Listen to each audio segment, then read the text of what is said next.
Good evening. It is July 22nd, 2013. I'm Jacob Music, and this is The Word.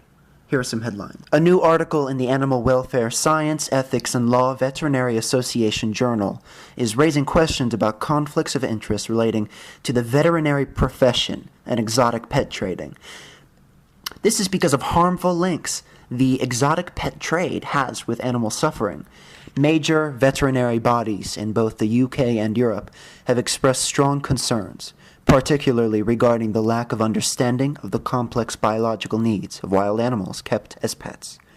Many exotics, such as reptiles, are often misleadingly promoted by traders as easy to keep, but recent studies found that most reptiles die within just 1 year in the home. Forbes magazine has released its annual top-earning celebrities under 30 list. Among the notables who appear on the list are Taylor Lautner and Kristen Stewart, who both earned $22 million. They are ranked at 9 and 10 respectively. Rihanna is at 5, having earned $43 million this year. Above her is Justin Bieber with $58 million in earnings. The music video for Kelly Rowland's domestic abuse ballad, Dirty Laundry, has been released. The song is taken from her recent album, Talk a Good Game, and is the third single from the project. Lil' Kim has made up to fans in London after a concert cancellation by performing spontaneous meet and greets in the City of London. Fans who were lucky enough to cross paths with the Queen Bee were able to get pictures with their idol. Tiffany Fox, Kim's protege, was in tow, of course. Rihanna's Diamond World Tour continues its trip through the United Kingdom, and as it does, it accumulates more instances of unexpected onstage behaviors by the star. Rihanna reportedly broke down crying yesterday during her performance at the Grand Stade because she felt so moved by what she called the audience's love for her. This is a far cry from the Diamonds tour of but a few days ago, when Rihanna was pelted with potato chips. Okay, good evening, welcome back. I am here tonight with two of my favorite friends of mine. Of course, we have Annika Wolf back. How are you? Hi, good. How are you? How's the South? Loving the salt life. They haven't lynched you yet? Give them another week. And we have a newcomer, a show virgin, and her name is Dilda. How are you, Dilda? I'm doing pretty well. Wonderful. All things considered. Wonderful. All things considered. Okay, so let's move on to our first insignificant topic. Although I don't think this is as insignificant as the royal baby, which is taking over the news media and is driving people like my mother to get into arguments about the importance of the royal family with me. It's just bizarre. But so this Kirstie Alley thing. So are you guys fans of Kirstie Alley? Because I used to be, but it seems like she's kind of mean these days. I was a bigger fan of hers when she was fat, and now she just sticks her foot in her face too much, and I don't bother. Is that how she gains weight? No, I mean, she's not with her foot. No, but she... Dilda. I'm actually not very familiar with her. Oh, well... I think I remember playing a really bad celebrity deathmatch game, and she was a character. Oh, that show. Yes. Great show. And did you win? Was Paris Hilton on there? I think she might have been. I don't know. Weird. So you don't know how... Well, that was a super tangent, even for the show. I don't even know. Okay, so you knew of Kirstie Alley because of this video game, but not so much for other things. And did you guys ever watch The King of Queens? I only watched it a few times. I didn't care for it. Okay. Although I actually didn't really know much of it until I went to a wedding out in a place called Dana Point in California, and apparently the guy from The King of Queens had gotten married there at the same place, too. Whoop-de-doo. What about you, Dilda? It's a gorgeous place. I could see why he'd get married there. Yep. But that's how I know of him. Yep. Dilda? Yes. King of Queens? I've never watched it. Good. Not really familiar with it. I kind of, live under a rock. Yeah, it's not very high quality. in my opinion. And it was actually something that when I used to watch entertainment TV, I actually really disliked it. But I did find the mother character kind of really likable. And she was played by this woman named Leah Remini. Not just recently. She's been in it for 30 years. 30 years?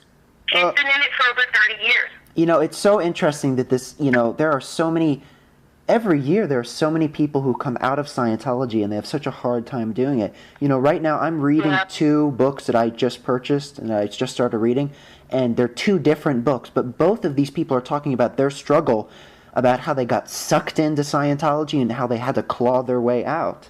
Scientology is pretty poisonous.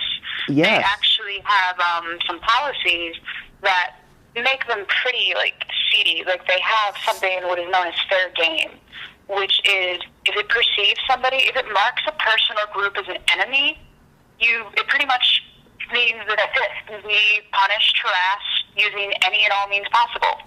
The suppressed persons? Or, anybody marked as an enemy of the church is pretty much fair game, as it would suggest. So, they can be, yes. attacked, slandered. They do some pretty bad things. But once you leave it, once you're cut from Scientology, you're cut, your whole family's cut. None of the people that are still in it can have anything to do with you. I mean, you're ostracized, almost like the Amish. Oh, yeah. Well, no. It's more than just the Amish. That's the one of the classic, signifiers of a cult system. Right, and Scientology, I find it very cult-like. I agree. It is a cult. You have to pay money to advance in it. In order to obtain, I think there were. I would read about it because somebody had leaked all the documents, the documents that people had to pay a lot of money to read. Yeah. They were called OTs. I don't remember what OTs. Operating Thetan. That's it. And it went up to 9. But in order to advance to the next level, you had to pay for very expensive, training or something. It cost ridiculous amounts of money. Yes. Yeah. And I think the only way to achieve the highest level is to go on a special cruise ship operated by them to the middle of... Originally, that ship was Hubbard's personal yacht, and he would have people who were basically in his servitude trying to, rise in this hierarchy and, get more power by, being slaves on this ship.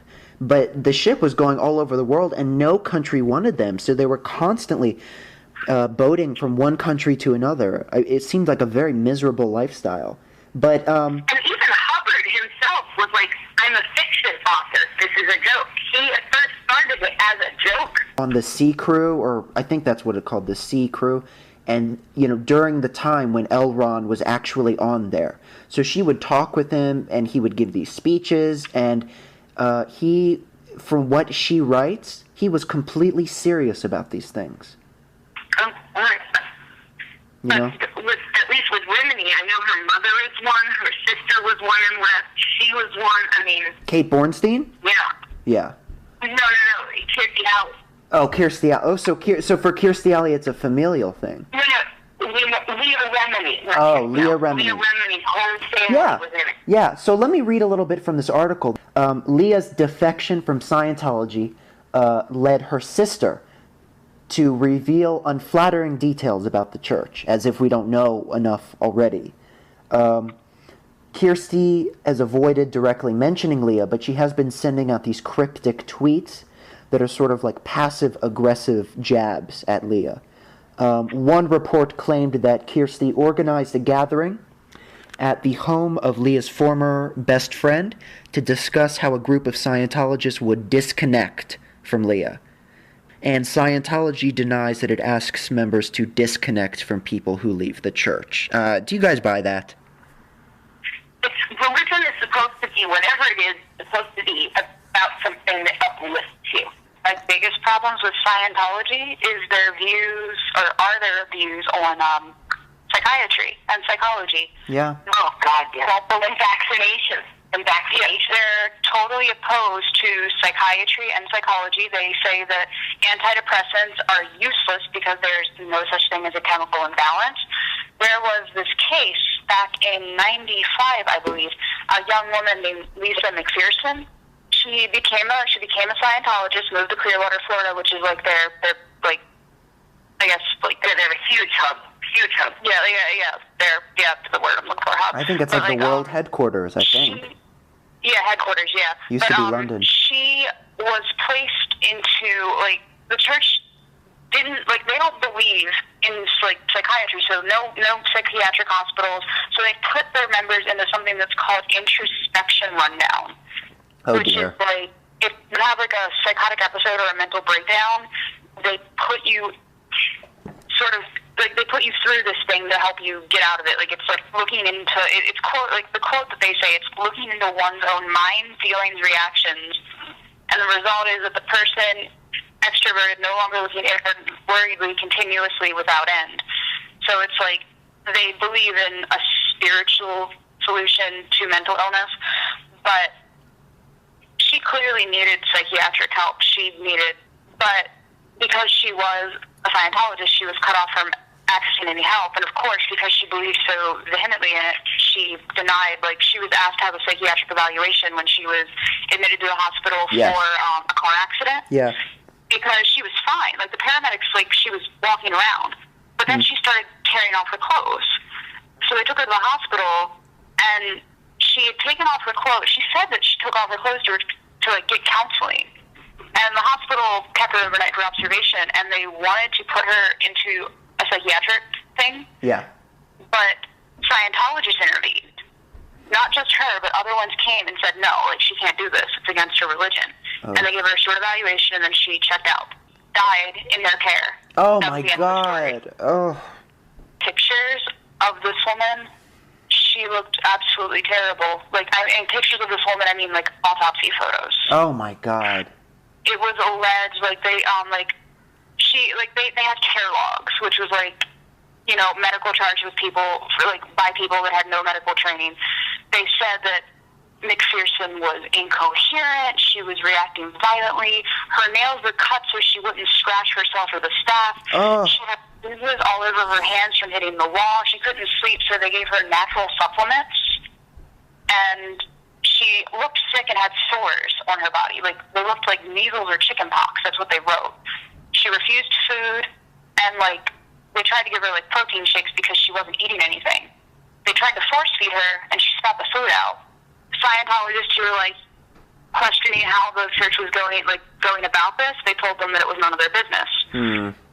And she was, like, she had to get taken to the hospital, but she didn't have a Scientologist doctor on staff. The one they were originally going to take her to, the one that was closest. Oh, God, they need Scientology doctors? Yeah, apparently there are medical doctors who, it says here that his name was David Minkoff. I've heard of him. I've heard of him, too. He wrote prescriptions for Valium and chloral hydrate, which is a very powerful sedative, without even examining her. Oh, and my they also God. took like an antibiotic because they thought she had an infection. But then he's like, that she needs to go to the doctors to get that, because they're not just going to write a random antibiotic. But they were a random Valium. You know, L. Ron had inculcated his anti-psychiatry views so much into the minds, hearts, and souls of Scientologists that Kate would, at the time she was Al Bornstein, and she would be walking the halls of a hotel where she was living, and she knew that there was a psychiatry office in the building. She was worried that at any moment the psychiatrist could come down and kill them. It's all about control. But let's move on. This article does say, so Kirstie Alley's Facebook page, meanwhile, is blowing up. On her Facebook page, I don't know if you guys have seen it. I have not seen it. But she promotes her weight loss products, which I guess she has a line. She endorses... They make you skinny, then they make you fat again, then they make you skinny again. Well, you know... She is the epitome of weight loss yo-yoing. Yeah, she is. She sells her weight loss product on her Facebook page, and she's gotten a lot of comments blasting her about this Remini Scientology thing, because it's pretty horrific. Comments such as, "You have no business attacking Leah. You are the exact reason why religions break down." So that is a good question. Why do religions break down? Number one, do you even classify Scientology as a religion? In the United States, it's classified as one, but in other countries, it's not. Yeah. In Germany, I believe, it isn't recognized as a religion. Well, it's banned in some countries. Yeah. In the United States, though, all it takes is basically 3 people, and you've got your own religion. It's very easy to create a religion. They also have... Yeah. They have all the benefits of being a religious institution, tax exemption, yes. all those kinds of things. Being able to have their viewpoints, no matter how dangerous, protected by the First Amendment. They're a pretty terrifying group. But really it's so terrifying is just the fact that they have so much power, so much influence, so much money. These celebrity spokespeople, that's a ploy. I don't know how they got these people roped into it, but they make Scientology look glamorous. And, look, people want to be like Tom Cruise and like John Travolta and Will Smith. They have really big names. And I've heard some people say that Travolta's epileptic son died because he didn't have simple medication that he needed. That's what one would expect. I'm pretty sure that's what happened. He died as a complication of, I don't know if it was epilepsy. He had something, though, and he died he died from something that could have been prevented. Because as far as I know, they didn't have him on any medication, which is...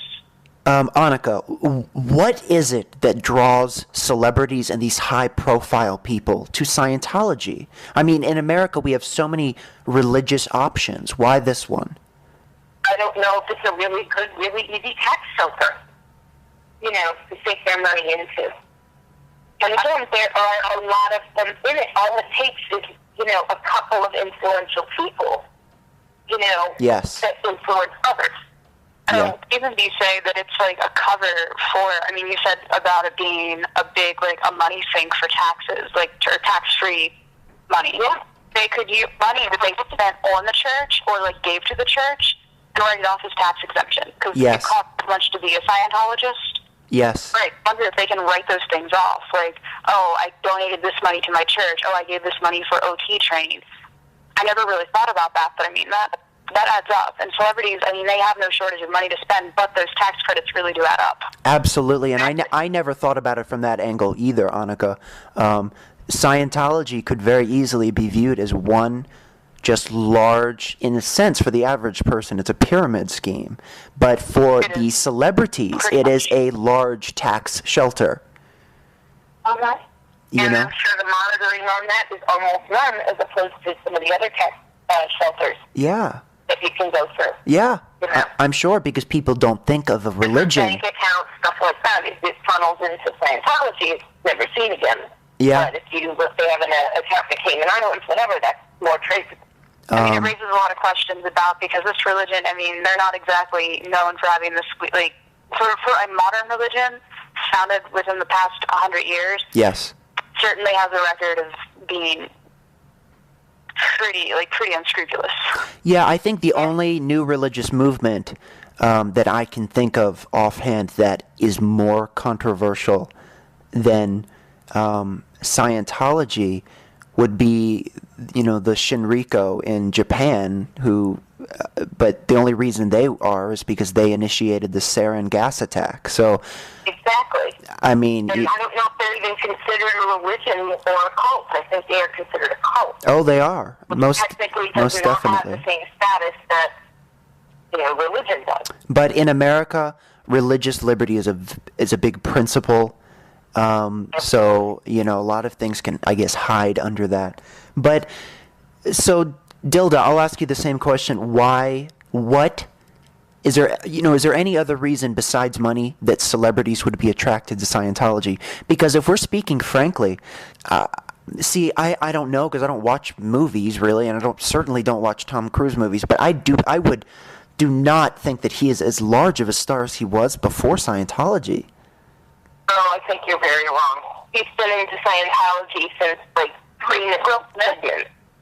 No, Tom Will Smith. I just looked it up because I had heard rumors of it, but it's saying here that he was he was interviewed by MSN Entertainment in 2008, and what he had said was, I am not. Wait, where was it? I am a Christian. I am a student of all religions, and I respect all people and all paths. He apparently, I guess it's a hobby of his to study religions, and he had said some complimentary things about Scientology, and because he's in such a high-profile position, that looks good. But back to the question about why are celebrities drawn to Scientology, I don't think it may not necessarily be that, but, like, maybe it's more of, like, why is Scientology trying to draw such high-profile people in? Why do they need the allegiance of such rich, powerful people? Yes. Select people? Yeah. So we really need to be asking the question in the opposite direction. Well, I think it's more of, like, I don't necessarily think that there's a reason why the celebrities are drawn to it other than the church seeks them out. And they are wants them to be solicited by Scientology. Yeah. Yeah. And what better spokespeople for this religion than, people that everyone recognizes? Popular, wholesome American celebrities. So, if that's the explanation for the celebrities, what is the explanation for the average Joe? Because it's not just celebrities here. There are millions of people who walk into Scientology centers all around the world and spend so much of their money trying to advance on this scale. What does Scientology as a religious system offer the average person? I mean, I don't know enough about it as a religion per se to... Well, I think one thing is it offers, like most religions, it offers the average person, like, hope. Yeah. When a person walks into the Scientology centers, like, they offer you a e-meter reading, I believe, but like most religions, they'll promise you great things. They will tell you they can fix all of your problems. I feel the feeling that Scientology probably gets a lot of its members by preying on those that are pretty vulnerable. Oh, absolutely. Or, people that are down already. Yes. They walk into one of those churches because, these people are smiling, they're friendly. They look very nice, and welcoming. Look at the Mormon temple. That's gorgeous, too. Oh, my God. Oh, I think Mormon temples are beautiful. Any religious facility can be gorgeous. Did you know that Greta Van Susteren is a Scientologist? No. She was listed among the A-list members in an '06 article in the Boston Globe. Wow. I had no... And her husband is a fellow practitioner. No idea. Greta Van Susteren. That's very interesting. And Giovanni Ribisi and his sister Marissa. Laura Prepon, Priscilla Presley. In terms of why I personally think that Scientology is something that is attractive to people as a religious option, whether or not I view it as a religion is really irrelevant. I didn't know so much about it before reading these two memoirs, but now that I'm going through the process of doing it, especially with Kate Bornstein's, like a lot of religious systems, like traditional religious systems, like the Abrahamic religions, it is very attractive and it pleases somebody who needs an external force to tell them what to do, to control their life, and somebody who has a lot of guilt and wants to repress pieces of themselves. Scientology sort of takes this time-worn formula and instead modernizes it, corporatizes it, puts it into a clear-cut hierarchy, and then makes the central organizing principle money. So it's really, I see this as sort of the religious system that's just advanced to late capitalism. I mean, it fits very well into this society, not in terms of controversy, but in terms of values. Because think about it, what is it mimicking in its hierarchical structure? It's mimicking the workplace, It's just a workplace where you have to pay money to advance up the ladder, But I mean, into with Scientology, I mean, they have something, they have these celebrity centers, which you can't even go into, only the Hollywood people can. They have a celebrity center? They have more than one celebrity center. Just for celebrities? Yes. Oh. Interesting. And I think, isn't Beckham and Postgres, aren't they Scientologists too? I just, I care for Victoria Beckham, so I would not want her to be caught up in that system, but, I have not heard that. I don't know. Yeah. And it says Janine Garofalo is. Janine Garofalo? This is an '09 article, mind you, but that's what it says. It says that they all are. It's interesting as someone as uncouth as Janine Garofalo would become a Scientologist. Before he was. Well, and it's not really about these individual celebrities because they all serve the same function, which is to be a sort of Trojan horse into mainstream society to make Scientology acceptable. I mean, they would like everyone to wake up one day and have their neighbor be Scientologists and then have their, teacher be Scientologist and be completely accepted, and then shield themselves under, the American principle of religious liberty. And something, I've learned so much from these memoirs, like I said. One thing that I did not know is, and this is something that you don't see on the outside, obviously, because Scientology, like Mormonism, is a religion that is very much about one world is represented on the outside by PR, and there's an internal world that's totally different. There's an in-speak and an out-speak. In-speak, do you guys know what the goal of Scientology is, as stated by Hubbard? No. Literally, it is to, members are told that they are to conquer the world for Scientology. I know one of his things is he wanted to, I don't remember the exact quote, but they wanted to stomp out psychiatry and psychology. Well, they've done a poor job. Something like that. And so many of, let me take one thing at a time.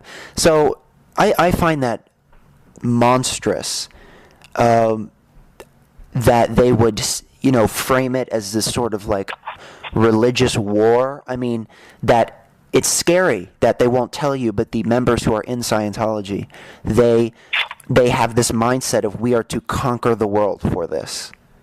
That is when people start to be willing to do very dangerous things. Well, they also have some very horrific things on their ledger that are, blood on their hands. I just found something about, I believe this happened in Australia. It was a woman named Linda Walicki. She was diagnosed with a psychiatric illness, but was not administered psychiatric drugs prescribed by the hospital because of her beliefs as a Scientologist. Because of the beliefs of her Scientologist parents. Instead, her parents imported vitamins from the United States, probably bought from the church, and gave them to her. She got worse, and her parents were scared because she was so violent and unpredictable, so they started giving her medicine. 3 weeks later, she assaulted them, killed her father and her sister, and wounded her mother. Her mother has recovered since, but wow, she murdered because of the beliefs in Scientology. Her parents imported vitamins from the United States because this is Australia, and I said, probably bought from the church and gave them to her. And they only started to give her medication that was prescribed when she became frightening, urgently ill. Yeah. Well, I mean, if we're going to go into a little bit of theology here, if you look at the theological tenets of Scientology, as somebody who, I am a Hindu among many other things, so many of these ideas are, what is the way to put this? Inspired by a lot of Eastern spirituality, and I have no problem with that. But of course, L. Ron Hubbard presents them as if they are his original ideas, So they're taken piecemeal from these other traditions and put out of context into this new framework of Scientology. And if you look at it in a comparative religious sense, it is a patchwork of the sort of mystical and, multiple lives, universal worldview of Eastern religion with the guilt-inducing, sex-negative, socially conservative elements of the Abrahamic religions. And that's dangerous. I think that's dangerous. But do you guys know anybody who has been a Scientologist or has visited a Scientology church? No, I've visited a Scientology church. You've been to a Scientology? Yeah, I've actually protested against them. Did you go inside? One time I did. The time that I was protesting, I had my face covered because they had agents photographing people. Oh my God. They actually were going after people who were protesting the church. See, that's so... Because they were protesting, the treatment of their members, the fact that it more or less is an organized Ponzi scheme, the fact, certain people, incidents like the murder that I just told you about. Yes. Yes. Yeah. Well, that one. McPherson, just pointing out all these things that people aren't seeing about Scientology because they have such good PR. But I visited them in New York. It was in a very, very expensive location. It was right off of Times Square. Metal banners sticking out of the side of the building that said Scientology on it. It was vertical, and it was a pretty nice looking building.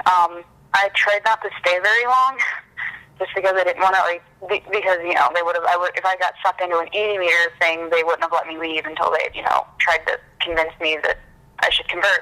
Oh God! But I went inside. There were signs advertising Dianetics. The science of life. And I know we say it's a cult, but it's a cult in the sense that it's kind of a secretive thing. So I bet their celebrity centers are much more. What about the celebrity centers is there for artists and, the fancier people than your average Joe Blow? And, you pay this money for these courses, and the only author that you study is L. Ron Hubbard's writing. It's like his writing is the word, in the sense that... Oh, it is. It was created off of his writing. Yeah, but it's the word in the sense that, in the same way that Christians see the Bible as Jesus' word, that's like, the covenants handed down from on high. Right. Well, but at least there on high, they actually can have people say they knew. It's the only difference. Yeah. If you think about it. Jesus was 2,000 years ago. L. Ron Hubbard was 1960. Yeah. There you go. Yeah. Do you think... Like, I knew him when, kind of thing. Yeah.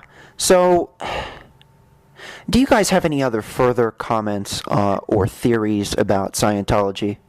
If religion is supposed to help people and do what it says it will do, then it needs to be free for people. They don't need to charge money. They don't need to, be serious about it. It would be nice if Scientology actually had the tenets of what my idealized image of religion would be. Like, I myself am not a religious person, but if people find comfort in religion, that's fine. I have no problem with that. But what I see is I don't see people finding comfort in Scientology. I see celebrities being able to, I see celebrity spokespeople for Scientology, but you never see any happy average members of Scientology. Which is another religion I kind of side-eye, but that's an entirely different matter. With one fat people, Mormonism. They have people that are average people living normal lives. So like I said, I won't get into that. Yeah. But Scientologists, I don't see any Mormons having their homes foreclosed on because they can't pay to advance in the religion. Or their children dying. Because of... or their members murdering... Well, did you say something about their children dying? Even though it is still a mainstream LDS... That actually recently watched a documentary about Proposition 8. There was one young man who, he was gay. Yeah. And he desperately wanted to not be. He was seeking counseling. He was, not really counseling in the eyes of the Mormon church, so prayer, speaking to priests, or I'm not sure what their ordained people in that religion are called. but he couldn't shake it. Mm-hmm. So he was an elder. I think they call each other elders. They're high I elders. think that would be it. Yeah. But he went to one of the temples and, like, you know, put his mouth around the barrel of a shotgun. Oh, my God. When he passed away, his parents wrote a book about it, and they said that they had like this. They said, I don't remember the exact quote, but it was something along the lines of they felt like this indescribable peace knowing that their son was like better off. Oh, my God. Yeah, you gotta have 8 lives, and you're all together with Heavenly Father at the end. Yeah. Not necessarily if you're just homosexual, but if you do not marry a woman and produce children, you will not inherit the... A barren woman, for example, has no reason to live. Yeah. Well, I don't know about that, but so what I can say about the doctrine is, you know, so if you don't go through that normal kind of nuclear family kind of situation, that, you know, theologically you will not inherit your universal planet, your universal abode, you know, where you will live with your family forever and ever. So it's really like it makes you know, a stigmatized group within religious communities even more stigmatized, because now just because acting out their truth, they are seen as actually holding up the process of, you know, divine reality, you know. And I was going to bring up Mormonism because I know, Dilda, we've had some interesting conversations about Mormonism, and I know that it's one of your favorite religious traditions. I think both of you should go and research more on the subject before you talk about Mormons, and you need to go to the Kennedy Center and go see Book of Mormon, and then we can have a nice discussion. Oh, come on. Okay, I have a Book of Mormon. I've been reading it. I downloaded the Pearl of Great Wisdom. I have the Covenants and whatever it's called. Explain this to him. Yes, explain this to him. No, I know what it is. I know it's a parody. I know. I get it. I thought you were serious for a second. Okay. I mean, I've actually been reading the Book of Mormon, and I quite like it, but that's a topic for a different... Really? I do, So yeah. Jesus Christ walked in North America. Garden of Eden, Jackson, Mississippi, wasn't it? Are you asking me if... And gave some golden tablets to... Hold on. You really believe that? Well, that's not what I just said. I said that I enjoyed the book. Yeah, you can enjoy the Bible without believing it. Yeah. Okay, that's a good point. Well, and you can, but also I read all these different scriptures. Like I'm reading the Quran. I'm not a Muslim, but that doesn't mean that I don't find, you know, spiritual inspiration in some pieces of the Quran. You know, so no, I've not converted to Mormonism, but I am reading the Book of Mormon, and I like it. Got it. You know? I confused what you said. Yeah. I read the Quran. I didn't care for it. Oh, I did not care for it the first 2 times, but then I got a different translation. It's much better. But we are veering way off topic. One more thing I wanted to ask, specifically Dilda, do you think that there are similarities between Mormonism, which you are highly critical of, and Scientology? I think one of the biggest things that you'll notice both of them have in common that really bothers me is money. Both of them are they're both very lucrative churches. Yeah. They're tax-exempt organizations. It's true. They're also political heavyweights. Yeah. I'm not for Scientology so much as the Mormon Church. I know the Mormon Church is their presence is very well known in politics. Though they don't participate directly, they're able to use loopholes so they can participate. Yes. Yeah, but you know what? I think it needs to be seen over, because Scientology is, you know, probably a little over 100 years younger. So, I mean, because back in the day, Mormons were being slaughtered. So, if Scientology continues to be high profile and growing, you know, give it 100 years and we'll see where we're at, you know, politically, which is scary, but it could happen. If these organizations want to play the game of politics, they need to pay the entry fee like everyone else. If you're going to be tax exempt, you shouldn't have a say in our laws. Yeah, amen. Exactly. Amen. They said religion and politics really should have nothing to do with each other, according to Jefferson and Duke. There you go. But Annika, are you forgetting the United States is a Christian nation. Right. I understand that, but then why have the central founding father and other founding fathers say that there should be separation of church and state? Well, as one of my best friends, who's a very devout evangelical Christian, says, the separation of church and state was the worst decision our country ever made. Okay. Anyone else want to say anything about Scientology, Kirstie Alley, etc.? No. Okay. Well, we're going to take a break, and then we will move on to baby boomers having sex in their nursing homes while being demented. Okay? See you on the other side. And we're back. This is The Word. We are going to talk about a subject that is not covered very often. Some would say it's swept under the rug. And believe it or not, seniors do like to have sex. And, you know, a lot of seniors also suffer from dementia or Alzheimer's disease that impacts their agency and their ability to control their actions and remember. So, obviously, this has led to a question, which is... problem, because it'll restrict a lot of people's, like, internet experience, and even children's, because it doesn't block porn so much as it blocks words. It detects certain things and blocks based on that algorithm. And this is dangerous legislation. I mean, look, I love porn. I'm a big advocate. I own it. I watch it. No problem with it, okay? I do have a problem with it, you know, with children being taken advantage of.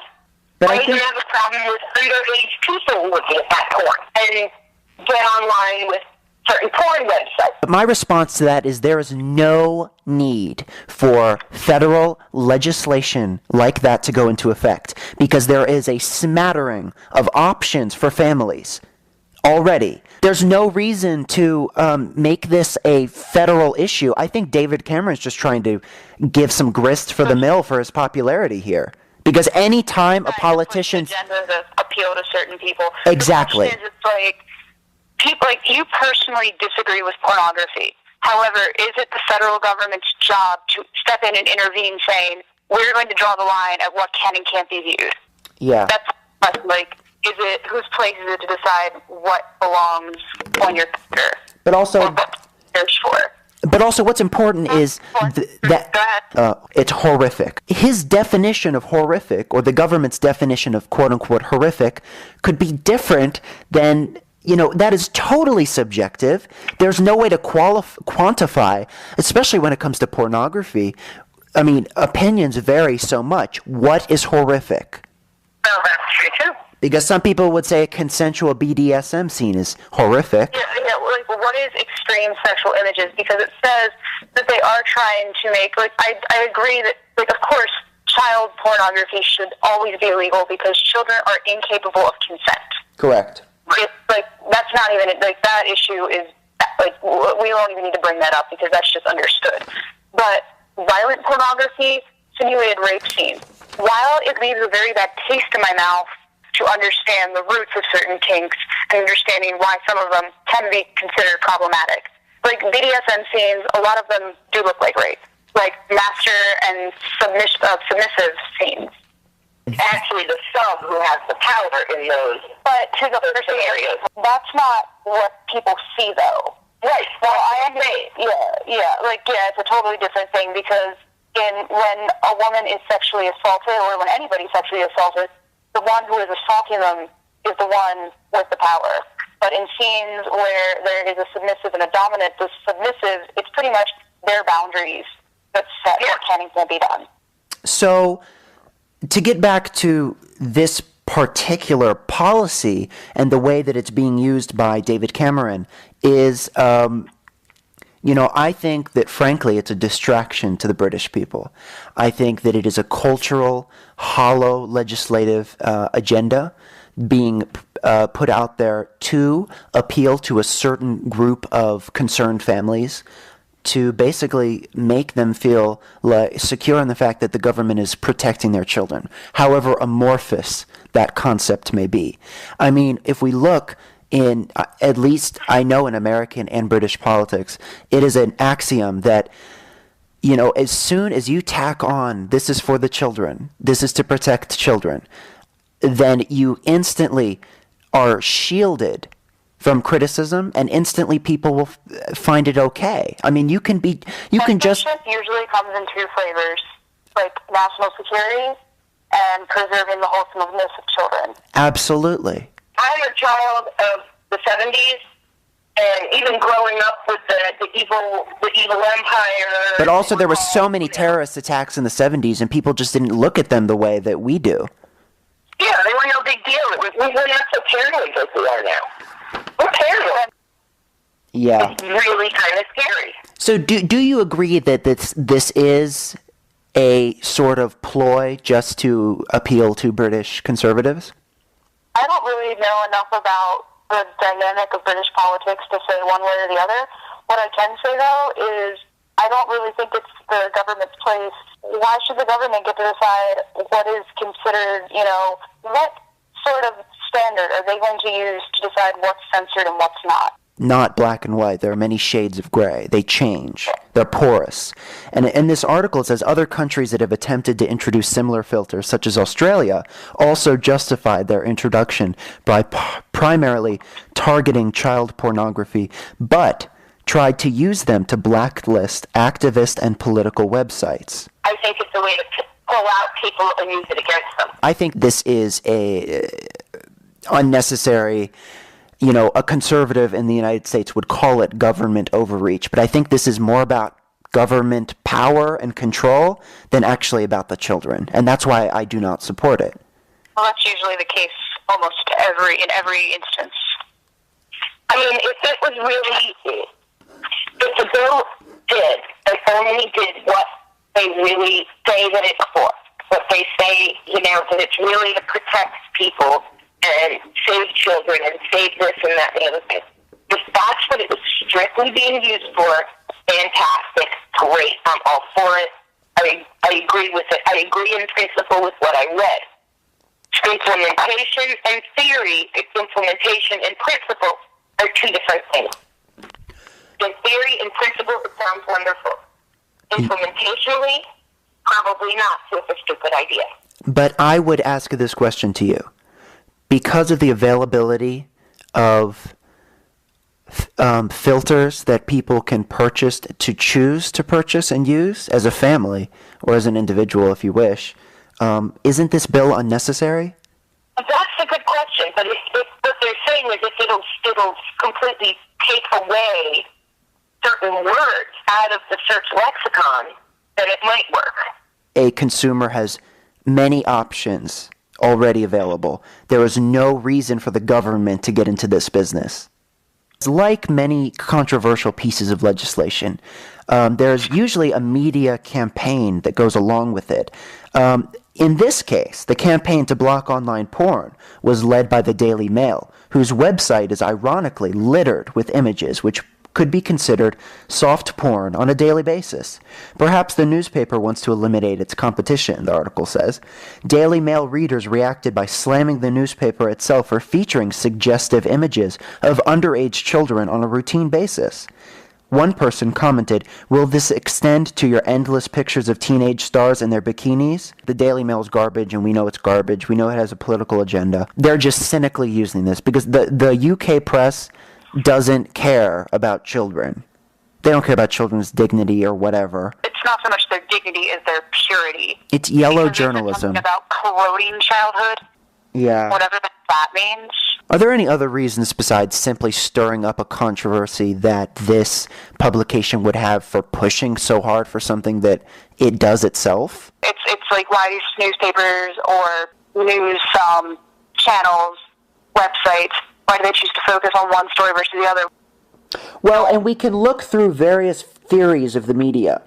And, if you look at it through the Marxist perspective, it comes down to the dollar. But, of course, you can shift your lens, and there could be various interpretations of why the media in the UK positions itself like this, But, I don't know. I mean, we don't know. But you know what? Let's face it, this story, because Kate has her baby, is going to be absolutely dead, gone, and buried, and not going to see the light of day again, because that's all anybody over there is going to be talking about for quite a while. That is what I wanted to say at the beginning, and I forgot. Thank you so much for bringing that up. This, and it's not the baby that I am cursing, but this fucking royal baby media complex that has just sprung up is going to guarantee that this bill is buried in the press. You don't think it will pass the parliament? No. Well, good. I mean, Parliament is going to be too busy picking baby names and... They're not picking baby names. You know what I'm saying. They'll be like, oh, yay, we're going to have a king for the first time in 100 years. Whoop-de-frickin-do. Just telling you, that's what they're going to be doing. You're rejoicing your unelected overlord has a penis. Woohoo. Exactly. Oh, God. Exactly. Okay, so that's what I'm telling you. To finish up this last topic, the UK Daily Mail and David Cameron supported efforts to implement national filters. Any more comments or statements about that? Either of you? I didn't hear the question. I'm sorry. Oh, is there anything else you wanted to say about these United Kingdom filters? Not really. Not about the filters per se, but I just find it sort of disturbing, this recurring trend of using the children as a guise to levy very controlling legislation. Yeah. A good example would be the pro-life movement. Not to get on a tangent to totally derail the conversation into that, but the pro-life movement, from what I understand, is fairly modern, and it came out of the 70s, the feminist movement and sexual freedom of the 60s. A lot of people in power, older, white, upper middle class American men, wanted to push back against what they thought was the growing promiscuity of the younger generation. So, and also, they needed, a lot of conservatives needed an issue to support to show that they disagreed with that free love mentality, but they couldn't make sex illegal. So what do they do? Yeah. They make the consequences to punish and shame people who can get pregnant for having sex. But since they make it about the fetus and the children, it looks innocent. But you don't see these people putting money toward, SNAP, Medicaid, things that would actually support women who have children that they can't afford to have because they weren't allowed to get an abortion. Correct. So you don't believe that it is valid? I very rarely think anybody actually gives a shit about the children. In a religious context, you think that's not a valid position? It's not. I think it's just a cover. Okay. I rarely think the children are really as big of an issue as people make it out to be, because they say it's about the children, but then focus on something that's, if you dig deep enough, isn't really about the children. Yeah, and that's the thing, beyond surface debate. Well, this has gone on a long time, so it's a good time to wrap it up. This was a wonderful conversation. Very, very honored to have Dilda on for the first time. Thank you very much for coming on the show. No problem. And once again, my little wolfie, thank you very much for being here and opening your big mouth, which didn't take very much effort. Where else would I be? Okay, and if the audience would like to contact you with questions or comments, how should they do so? WOLFYNE@gmail.com. Great. And Dilda? Let me see if I have an email address that people could send stuff to. Maybe you can just get one for next time? If you have questions, you can just wait until the next podcast. Yep. Okay. Well, we need to wrap it up here because I'm dog sitting and I have to go let the dogs out next door. So thank you very much, both of you. I gotta let my two babies out too. It was a pleasure, and it was mind-blowing because, just... Yeah, this was awesome. That was two old people to talk to. Okay. Well, I hate to cut it off so soon, but I have to run, okay? So I'll see you guys later. Bye. All right, honey. All right, bye. I'm deprived of Fox News' greatness for one day. I cannot escape this fucking royal baby. Is this news? It's like some sort of... Why is Al Jazeera broadcasting a rave? Oh my god. I don't think this is new. Where's LaGuardia? Is that in Washington? Sarah? Washington State? No, D.C. I think it is. Why are you freaked out? Some condom group. Stop it. But he bought Plan B, and I took the Plan B. Was his dick too big? Yeah. Oh, that's awful. Relax. It's called abortion.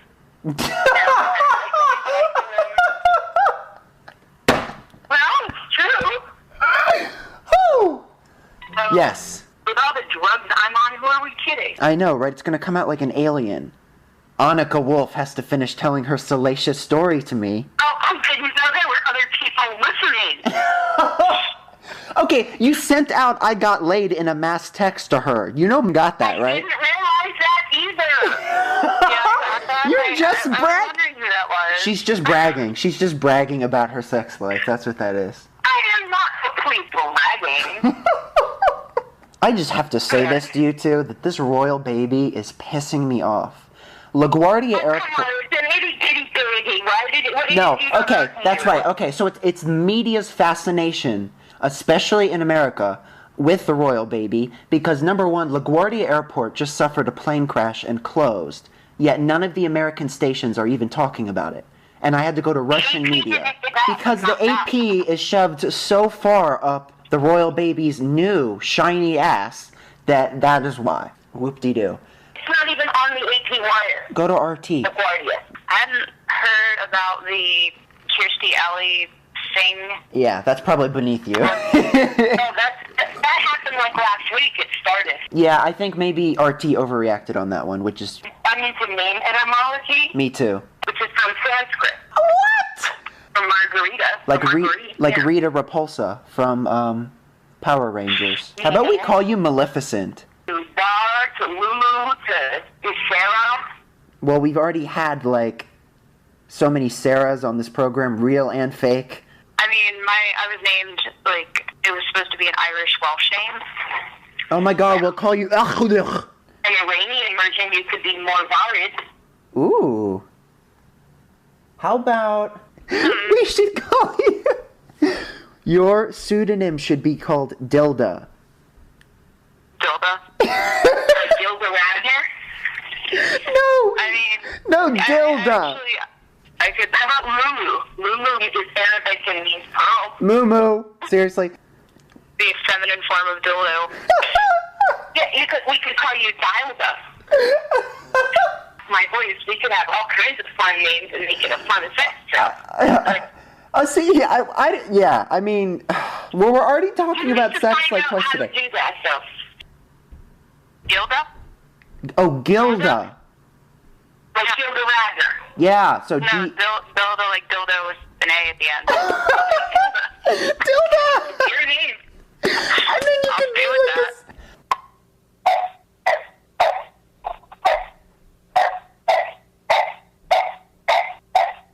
Talking with him, and he and I have always had great conversations, but it's like you're so informed and, like, there. I don't know. It's like I don't know what I think I know, and I like that. United Kingdom politics. Partisan shit. Well, Fox News. Hey, Dilda. Hey, yeah, it's so nice that somebody who actually said something. And then we had And one then- guest that just decided to drop in hours late in the middle of the show and then leave. Well, just wait till we get to the next one, because that's Oh, like yeah. my... Well, that'll this is, be- with a Me name too. like... How perfect. But you guys are both sexperts, absolutely. I am a senior, so there you go. Are you a No, you're not. You're not a Well, I'm senior. a lot closer than you are. Oh my God. If you want to identify as a senior, that's your business, but I would disagree. Wait, 8 more years until I'm a senior. No. I'm not even old enough to purchase alcohol in the United States. Oh, fuck. I'm 42, so. I'm 20. I'm 22 in one day. I'm a I know, well, Jacob, you're an old soul. You don't count. Okay, well, let's get back to this. My body over mine, my body's the body of about 150 now. Yeah, that's true, but your soul, you're a very young soul. You're a whippersnapper spiritually. Oh, yeah, I act like a 2-year-old. I'm sorry, my cat meowed.